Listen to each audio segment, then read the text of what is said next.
Hello दोस्तों। तो स्वागत है आप लोग का हमारे इस यूट्यूब चैनल एडी सॉल्यूशंस में। तो आज हम लोग आपको एक साथ लेके आए हैं सीबीएसई क्लास 10 का the rises of nationalism in Europe chapter का 1 मार्क्स का जितना भी इंपॉर्टेंट क्वेश्चन है वो सारा आज हम लोग डिस्कस करने वाले हैं। ठीक है, चलिए वीडियो को ज़्यादा ना लंबा करते हुए हम चैप्टर को शुरू करते हैं। देखिए यही लिखा हुआ है यहाँ पे CBSE class 10 the rises of nationalism in Europe. All important question, जितना भी इंपॉर्टेंट क्वेश्चन है वो सारे हम लोग डिस्कस करेंगे। तो अभी मेरे पास जितना भी 1 मार्क्स का इंपॉर्टेंट क्वेश्चन है वो आज मैं सब आपके पास लेकर आया हूँ। धीरे धीरे करके 2 मार्क्स 3 मार्क्स सभी सारा आप लोग को यहाँ पे मिल जाएगा। ठीक है, चलिए देखिए आप लोग हमसे कांटेक्ट भी कर सकते हैं यहाँ टेलीग्राम पे। टेलीग्राम का यहाँ पे आईडी दिया हुआ है और इंस्टाग्राम पे भी आप लोग यहाँ पे मैसेज कर सकते हैं। ठीक है,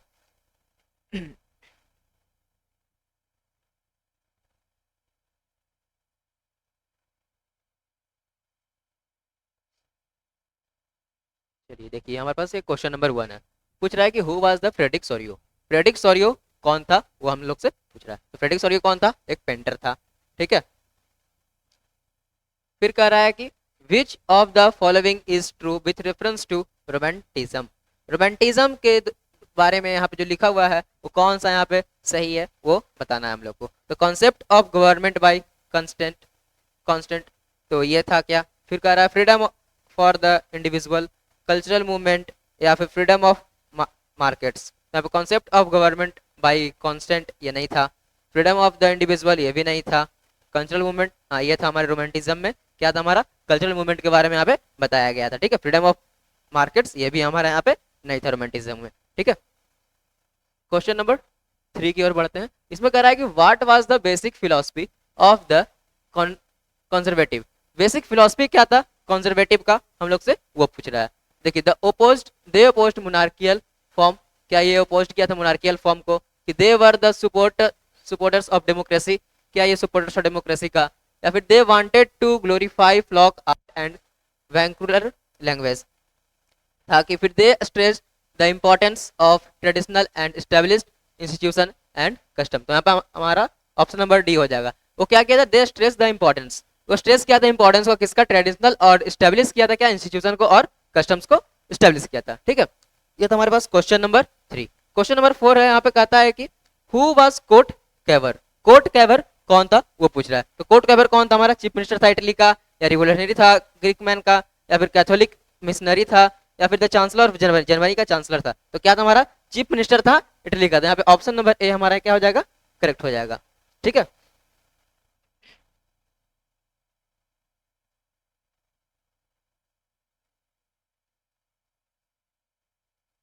चलिए क्वेश्चन नंबर 5 में चलते हैं। देखिए क्वेश्चन नंबर 5 में पूछता है कि which of the following state leads the unification of Germany. कौन सा स्टेट है जो यहाँ पर हम लोग को बताता है यूनिफिकेशन ऑफ जर्मनी के बारे में? तो कौन था? बाइवरिया था, या पुर्सिया था, या रिनलैंड था, या हैनोवर था? तुम्हारा क्या है आंसर? ऑप्शन नंबर बी हमारा यहाँ पे आंसर हो जाएगा क्या? पर्सिया। पर्सिया क्या था जो हमको बताया था क्या के बारे में? State of unification of Germany. तो जर्मनी का जो स्टेट था उसको यूनिफिकेशन ऑफ के बारे में बताया था जर्मनी का, कौन था वहां पे? पर्सिया था। ठीक है, क्वेश्चन नंबर 6। क्वेश्चन नंबर 6 कहता है कि who hosted the Congress of Vienna in 1815। 1815 में कांग्रेस ऑफ वीना कौन यहाँ पर होस्ट किया था वो हम लोग से पूछ रहा है। ठीक है, कौन किया था? कैवर किया था, या फिर किंग विक्टर इनैउल किया था? इनैउल 1 है यहाँ पे। ठीक है, या बिस्मार्क किया था, या फिर ड्यूक मेटरनिच किया? तो कौन किया था यहाँ पे? ऑप्शन नंबर डी यहाँ पे क्या होगा हमारा? करेक्ट हो जाएगा। ड्यूक मेटरनिच ने क्या किया था? कांग्रेस ऑफ विनर को 1815 में असाइन किया था। ठीक है, आते हैं क्वेश्चन नंबर 7 पे। क्वेश्चन नंबर 7 कहता है कि what was the main objective of the treaty of विना ऑफ 1815। जो ट्रीटी ऑफ विना हुआ था 1815 में, उसका मेन ऑब्जेक्टिव क्या है वो हम लोग से यहाँ पे पूछ रहा है। तो क्या था? To undo the change about in Europe during Napoleonic war. तो क्या जो नेपोलियन में जो वार हुआ था, नेपोलियनिक वार हुआ था नेपोलियन के समय पे, जो उसमें जो भी जितना भी वहां पर चेंजेस हुआ था उसको क्या करना चाहता? जितना भी वहां पे कुछ भी मतलब लड़ाई हुआ तो लड़ाई में जो नुकसान हुआ या फिर जो कुछ चेंजेस आया उसको क्या करना चाहता था? वो जितना भी चेंजेस आया था नेपोलियन के वार के बाद उसको सब अंडो करना चाहता था। ठीक है, तो यहाँ पे क्या हो जाएगा हमारा? ऑप्शन नंबर ए करेक्ट हो जाएगा। ऑप्शन नंबर बी सी भी पढ़ लेते हैं क्या कहता है। To plan the unification of Germany, Germany का प्लान करने के लिए, ये भी नहीं था। To restore the democracy in Europe, Europe में डेमोक्रेसी को रिस्टोर करने के लिए था, ऐसा भी कुछ नहीं था। ठीक है, to overthrow the Bourbon dynasty, ऐसा भी कुछ नहीं था। ठीक है, तो यहाँ पे हमारा ऑप्शन नंबर ए क्या हो जाएगा? 7 का करेक्ट हो जाएगा। ठीक है, ऑप्शन नंबर क्वेश्चन नंबर 8 में आते हैं। कहता है कि which of the following treaty recognized Greek as an independent nation. कौन सा इसमें से ट्रेटी है जो बताया गया था, रिकॉग्नाइज किया था क्या चीज के बारे में, ग्रीक को इंडिपेंडेंट नेशन के बारे में, ठीक है। तो कौन किया था, treaty of Versailles, treaty of Constantinople, treaty of Frankfurt, treaty of vena. तो कौन किया था यहाँ पे हमारा, ट्रेटी ऑफ कॉन्स्टेंटिनोपल किया था, क्या किया था, रिकॉग्नाइज किया था ग्रीक को इंडिपेंडेंट नेशन, ठीक है। तो यहाँ पे ऑप्शन नंबर बी हमारा करेक्ट हो जाएगा, ठीक है। चलते हैं क्वेश्चन नंबर 9 में। क्वेश्चन नंबर 9 कहता है कि eight which of the following place, कौन से प्लेस में फ्रैंकफर्ट है जो असेंबल हुआ था, हम लोग से पूछ रहा है। तो किस प्लेस में हुआ था, at the place of Persia, Persia के प्लेस में, कि half of minor in place of Versailles के प्लेस में, कि एट द चर्च ऑफ संत प्रेसर के प्लेस में, कि एट द चर्च ऑफ संत प्लानी के प्लेस में। तो यहाँ पे हमारा ऑप्शन नंबर डी हो जाएगा, एट द चर्च ऑफ संत पन्नली के प्लेस में क्या हुआ था कि वहां पे क्या हुआ था, फ्रैंकफर्ट को असेंबल किया गया था और कन्वे किया गया था, ठीक है। अब आते हैं क्वेश्चन नंबर 10 पे। क्वेश्चन नंबर 10 कहता है कि the aim of the Zollverein is to bind the Germany economically into a nation, ठीक है। यहाँ पे कह रहा है कि जो एम था किसका, जोल्वेरिन का, कि क्या था, वाइंड द जर्मनी, जर्मनी को वाइंड करना था इकोनॉमिकली, किसमें, इनटू द नेशन में। तो हु रोट द, यहाँ पे हु रोट लिखा हुआ है, ठीक है, हु रोट दिस वर्ड, इस वर्ड को किसने लिखा था वो पूछ रहा है। तो कौन लिखा था, फ्रेडरिक लिस्ट ने लिखा था।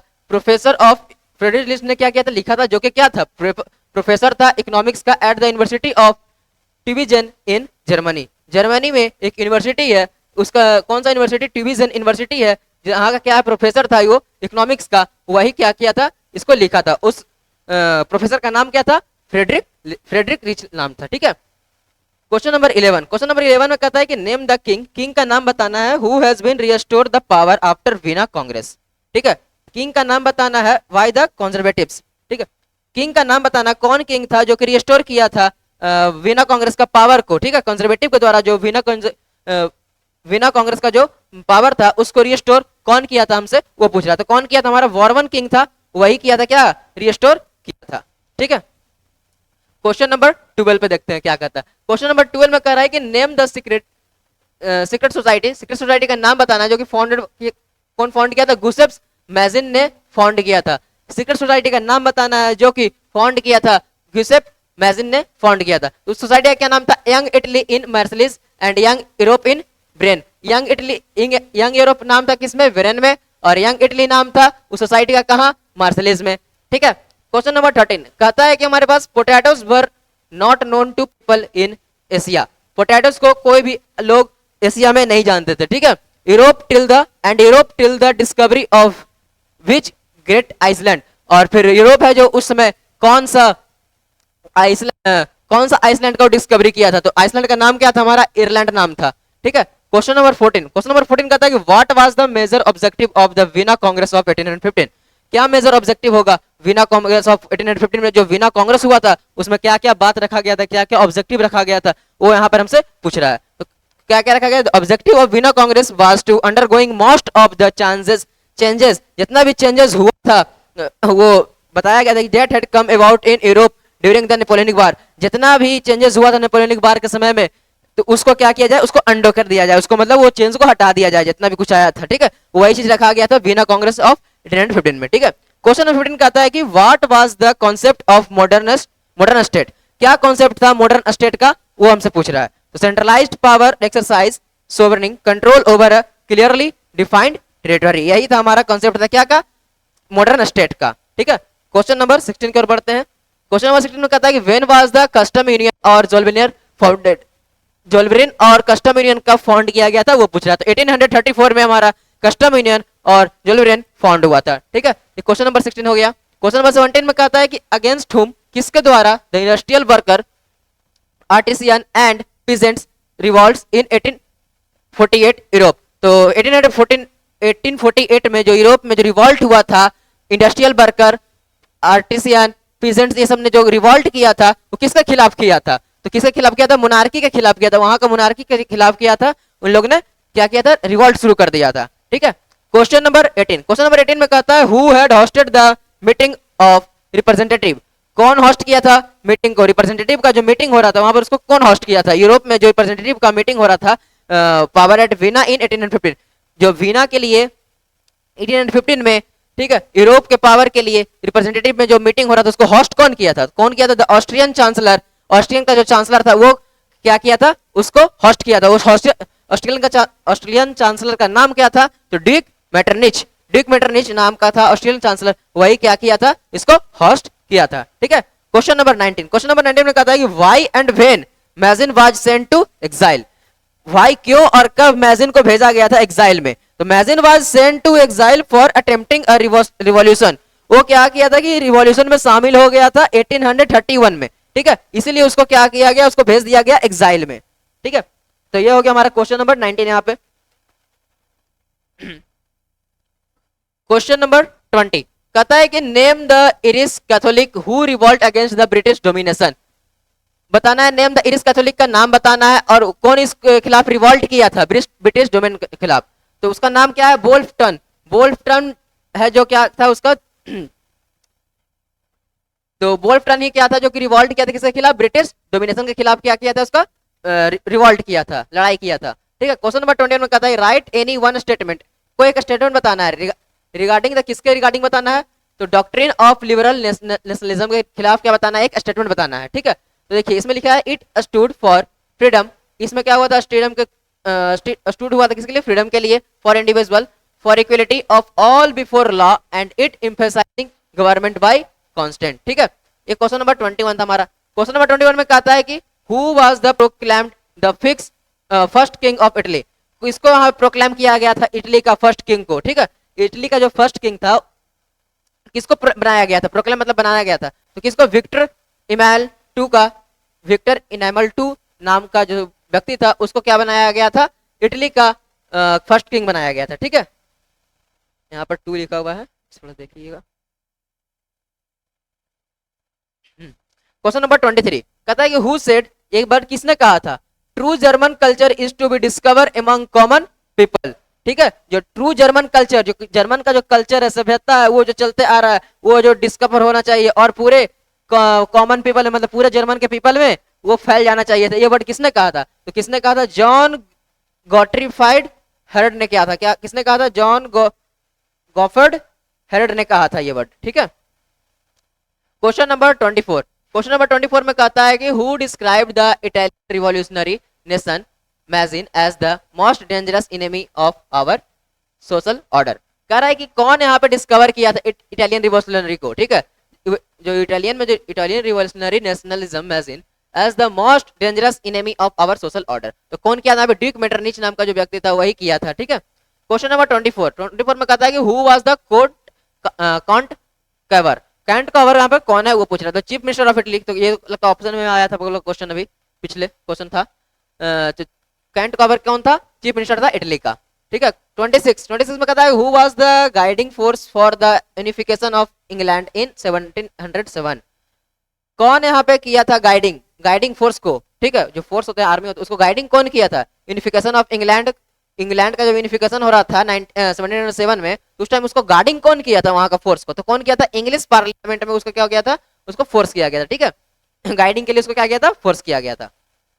क्वेश्चन नंबर 27 कहता है नेम द एरिया का नाम बताना है which was ruled by Habsburg empire. Habsburg empire के द्वारा कौन सा एरिया में रूल्ड हुआ था वो यहाँ पे पूछ रहा था। एक था ऑस्ट्रेलिया में कौन सा? हंगरी। ऑस्ट्रेलिया और हंगरी था, सॉरी ऑस्ट्रिया हंगरी प्लेस था जहां पर क्या कौन हैसनबर्ग एम्पायर क्या किया था? रूल किया था। ठीक है, क्वेश्चन नंबर 28 कहता है कि when was the Frankfurt parliament held.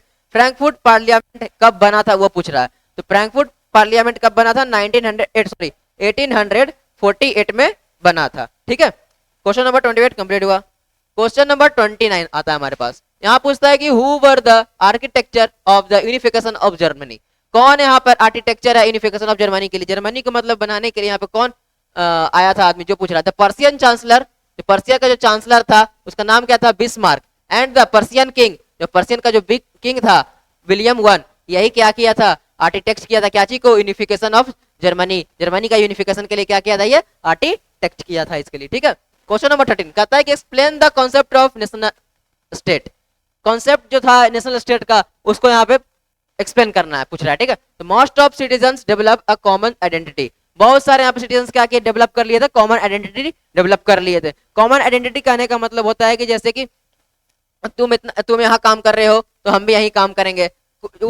एक इस एरिया के लोग हैं, इस एरिया के जितने भी लोग हैं वो सब एक ही काम कर रहे हैं। यहाँ पर कुछ एरिया यहाँ मतलब जहाँ पे सारे डॉक्टर हैं तो यहाँ पर क्या हो जाएंगे, सब यहाँ पे सारे टीचर हो जाएंगे। ठीक है, ऐसे करके यहाँ पर क्या बन गया था, कॉमन आइडेंटिटी बन गया था। ठीक है, फिर कहता है कि दे शेयर हिस्ट्री, इन लोग क्या किए थे, अब शेयर करने लगे अपने हिस्ट्री को, मतलब अपने सभ्यता को क्या करने लगे, शेयर करने लगे। ठीक है, मतलब पुराने जमाने से जो चलते आ रहा है हिस्ट्री उसको क्या करने लगे, यहाँ पे शेयर करने लगे। ठीक है, अब कहता है this commonness came a result of greater struggle by the leader and the common people. ये जो कॉमननेस आ गया इन लोग में, जो कॉमन लोग रहने लगे यहाँ पर, उससे क्या हुआ, ग्रेटर स्ट्रगल आ गया। स्ट्रगल आ गया किसके द्वारा, लीडर्स के द्वारा और कॉमन पीपल के द्वारा। क्या हो गया यहाँ पर, स्ट्रगल आने लगा। कॉमन पीपल करने का मतलब जो वहाँ पर के जो लोग उस चीज को डिजर्व नहीं कर पाते, जैसे कि अब यहाँ पे डॉक्टर जितने लोग हैं वहाँ पर सभी तो डॉक्टर नहीं होंगे ना, कुछ कुछ डॉक्टर होंगे, कुछ कुछ फार्मर्स भी होंगे, और उन लोगों को क्या हो लगा, दिक्कत आने लगा। डॉक्टर वहाँ पढ़े लिखे हो गए, वहाँ पर कुछ लोग हैं कि जो नहीं पढ़े लिखे हैं उसको क्या करेंगे, जो नहीं पढ़े लिखे उसको सप्रेस करेंगे, पढ़े तो क्या करेंगे, सप्रेस करेंगे। किसको, जो नहीं पढ़े लिखे लोग हैं उसको सप्रेस करेंगे। ठीक है, उसमें क्या हुआ यहाँ पर स्ट्रगल होने लगा उन लोग में, कॉमन पीपल के अंदर। ठीक है, लीडर्स में भी यहाँ पे क्या आने लगा, स्ट्रगल आने लगा, उन लोगों में दिक्कत होने लगा, प्रॉब्लम्स होने लगी। ठीक है, हमारा क्वेश्चन नंबर 13, ये था हमारा कॉन्सेप्ट काची का, नेशनल स्टेट का। ठीक है, क्वेश्चन नंबर 31 इसमें कहता है कि explain the major and practice creating senses of collective identity among the people of France. इसमें एक्सप्लेन करना है क्या के बारे में, मेजर एंड प्रैक्टिस जो क्रिएटिंग सेंसस था कलेक्टिव आइडेंटिटी का, ठीक है, पीपल में फ्रांस का, उसके बारे में क्या करना है, एक्सप्लेन करना है। तो आइडियाज ऑफ फादरलैंड, जो आइडिया था फादरलैंड का, पार्टली ली कंट्री सिटी ऑन ला सिटीजन। ठीक है, जो आइडिया था फादरलैंड का, a new French flag emphasize the nation of united community, a new French flag, new hymns were composed, a centralized administrative was set up, internal custom duties were abolished। ठीक है, ये था question number 31 हमारा। Question number 32 कहता है इसमें कि explain the decision of the Congress of Vienna. Congress of Veena में क्या क्या डिसीजन लिया गया था उसको यहाँ पर एक्सप्लेन करना है। तो Bourbon dynasty was restored in France, Bourbon dynasty को क्या करना चाहिए, रिस्टोर करना चाहिए फ्रांस में, जो फ्रांस में हटा दिया गया था बॉर्बन डायनेस्टी को, उसको क्या करना चाहिए, पहले रिस्टोर करना चाहिए, पहला हो गया आपका।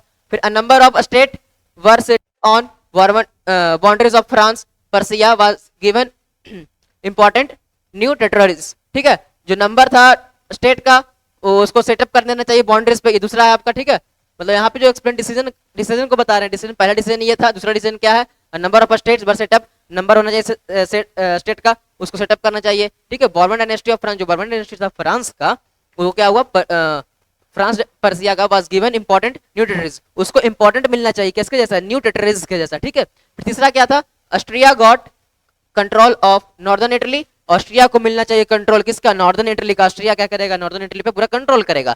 ठीक है, रसिया वाज फिर चौथा क्या मिला था, Russia was given part of Poland, Russia क्या था, पूरे पार्ट था किसका, पोलैंड का। ठीक है, रसिया क्या था, पूरा गिवन पार्ट था किसका, पोलैंड का, ये हो जाना चाहिए। यहाँ पे ये 4 डिसीजन था जो कि कांग्रेस ऑफ वीना में लिया गया था। ठीक है, ये क्या क्या डिसीजन यहाँ पे किया गया था। ठीक है, अभी क्वेश्चन नंबर 33 इसमें कहता है क्या, why was the 1830s was the year of greatest economic hardship in Europe. क्यों जो 1830 जो ईयर था वो क्यों हार्डशिप था यूरोप में, मतलब इकोनॉमिक हार्डशिप कहने का मतलब है कि वहां पर जो गरीबी क्यों था, ज्यादा गरीबी क्यों छा गई थी 1830 में यूरोप में, ज्यादा गरीबी क्यों हो गया था, क्यों, इंक्रीज पॉपुलेशन, सबसे पहला तो इंक्रीज हो गया था पॉपुलेशन में। अब जैसे पैसा कम है, पॉपुलेशन ज्यादा हो जाएगा तो आदमी खाएगा क्या, सरकार देगी कहाँ से उसको, तो उसके लिए पैसा तो चाहिए ना, पैसा ही कम रहेगा, पॉपुलेशन ज्यादा बढ़ जाएगा। अब जैसे पैसा भी कम है, पॉपुलेशन भी कम है, तो वहाँ पे गरीबी नहीं होगा। फिर पॉपुलेशन ज्यादा हो जाएगा, पैसा कम जाएगा, तो वहाँ पे क्या होगा आप लोग का, वहाँ पर क्या होगा आप लोग का कि ये क्या कहते हैं, वहाँ पर इकोनॉमिक क्राइसिस होने लगेगा, शुरू होने लगेगा, वही इकोनॉमिक हार्डशिप आ जाएगा। ठीक है, फिर क्या, अनएम्प्लॉयमेंट इन माइग्रेशन हो गया। अनएम्प्लॉयमेंट माइग्रेशन करने का मतलब कि जो लोग काम कर रहे थे वो काम भी नहीं, सब लोग छोड़ दिए, काम से भी हट गए लोग। ठीक है, उन लोग अनएम्प्लॉयड हो गए। ठीक है, फिर उसके बाद क्या आता है, प्राइस राइसेस, और जब प्राइस राइस कर गया क्या चीज का, जैसे कि वहां पर कुछ खेती बाड़ी नहीं हो पा रहा था। ठीक है, तो खेती बाड़ी नहीं हुआ, अनाज आ नहीं रहा था, सबका प्राइस भी क्या हो गया, हाई हो गया, लोग अनएम्प्लॉयमेंट हो गए। ठीक है, पॉपुलेशन भी क्या हो गया, बढ़ गया। फिर क्या हो गया, shift competition in the market, competition बढ़ गया मार्केट में। ठीक है, मार्केट में कंपटीशन हो गया कि मेरा तुम इतना बेचोगे तो हम इतना बेचेंगे, यहाँ पर इतना एकदम रेट को क्या कर दिया, पूरा बढ़ा दिया। बैड कंडीशन ऑफ पीजेंट्स, जितना भी पेशेंट्स हैं सब में क्या हो गया, बैड कंडीशन आ गया, ठीक है, मतलब बहुत खराब कंडीशन आ गया था, ठीक है। तो ये हुआ, तो ये था हमारा क्या, जो 1830 में यूरोप में जो आया था गरीबी, वो इस कारण आया था, ठीक है। ये था वहां पे रीजन था, ठीक है। चलिए यहाँ पे हमारा क्वेश्चन नंबर 33 कंप्लीट हो गया। नेक्स्ट बढ़ते हैं। नेक्स्ट है थैंक्स फॉर वाचिंग, यही था 1 मार्क्स क्वेश्चन। इस चैप्टर का जितना भी था मैंने कंप्लीट करवा दिया है आज, ठीक है। तो वीडियो कैसा लगा बताइएगा, लाइक कर दीजिएगा, अच्छा लगा होगा तो कमेंट में बताइएगा, ठीक है। कैसा लगा शेयर जरूर कीजिएगा, जिससे कि दोस्तों को भी मदद मिल जाए आप लोग का, ठीक है। और यहाँ पर सब्सक्राइब भी जरूर कीजिएगा चैनल का, जिससे कि सारा वीडियो का आप लोग को नोटिफिकेशन मिल जाए। बेल बटन दबाइएगा तो ही नोटिफिकेशन मिलेगा, सब्सक्राइब करके छोड़िएगा तो नहीं मिलेगा। सब्सक्राइब करके बेल बटन जरूर दबा लीजिएगा, ठीक है। तो चलिए हम लोग मिलते हैं आपसे नेक्स्ट वीडियो में। और अगर कहिएगा तो हम लोग आते हैं आप लोग पास साइंस का सीरीज लेकर के, ठीक है। साइंस का उसमें क्या होगा ना, जितना भी चैप्टर वाइज सारा का 1 शॉर्ट रिवीजन करवा देंगे, ठीक है। उसके लिए भी देखिए टाइम थोड़ा लेंगे, बट शुरू कोशिश कर रहे हैं कि शुरू हो जाए, ठीक है। तो जब तक के लिए हम लोग मिलते हैं आपसे नेक्स्ट वीडियो में। जब तक के लिए टाटा बाय बाय।